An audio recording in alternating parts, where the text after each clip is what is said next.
Tsiambaratelo maro momba ny lasan'ity tany ity tsy mbola voavaha. Maro ny fikarohana mandringa satria misy toerana dino tao amin'ny soro-dalana narahana. Ankoatr'izay, misy fomba fijery ara-panahy tsy fampiasa manam-pahaizana loatra. Anisan'ireo ny fanidikana ny hieroglify tranainy na soratra tranainy amin'ny teny malagasy izay anisan'ny akaiky azy indrindra. Ty farany ary no andeha ampiasaintsika. Hamantarana ny tantara miafina na fiain'ny Madagasikara sy ireo toerana sasany voalaza ao amin'ny baiboly dia ireto avy: Sodoma sy Gomora, Sekora, izay mampiseho antsika ihany koa ny tena taotra amin'ny malagasy. Voalohany indrindra fantatra, eo koa i Efrata na Ofira, ary eo koa i Atlantida. Ny ampahany amin'ny Atlantida moa miampy an'i Efrata na Efrata no nitambatra galasy Madagasikara ankehitriny. Rehetra telo voalohany kosa, tanàna sady fanjakana izay teto Madagasikara.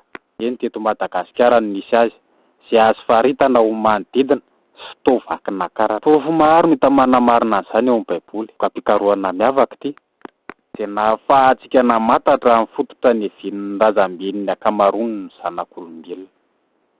Saingy vitsy amin'ireo ihany no lazaintsika eto dia ireto avy: ny Hebreo, ny Arabo avy any Azia sy Afrika Avaratra, ny Indiana ary indrindra ny Malagasy, izay sady razamben'ireo firenen'ireo no mitondra vira avy amin'ireo mponina tao Atlantida.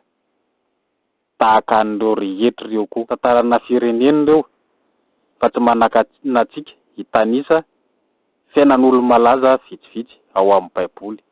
Izay fantatra fa nandalo teto Madagasikara tokoa dia tsy iza fa i Abrahama, Mosesy, Davida ary Jeremia. Misy toko sy andininy manamarina an'izany eo anatin'ny baiboly. Ho azavaintsika atao anatin'ity horonan-tsary fanadihadiana ity avokoa ireo voalaza rehetra eo.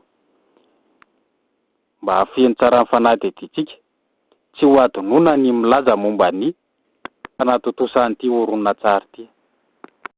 Farany ny efatsikely dia ho entintsika atao anatin'ity fanadihadiana ity ihany koa. Fa Madagasikara tokoa ilay rambon-tany eo anelanelan'ny Toliara sy Tolaniaro. Izay tiantsika ho angatahana amin'izao fotoana izao. Mikasika an'ireo ngezalahy ao amin'ny baiboly toa an'i Abrahama, Mosesy, Davida ary Jeremia, samy nandalo teto Madagasikara ireo. Ary mbola hitantsika ato ihany koa fa tsy avy any Israelina ny razambe antsika malagasy, fa ny razambe an'ny zareo Israeliana no avy eto Madagasikara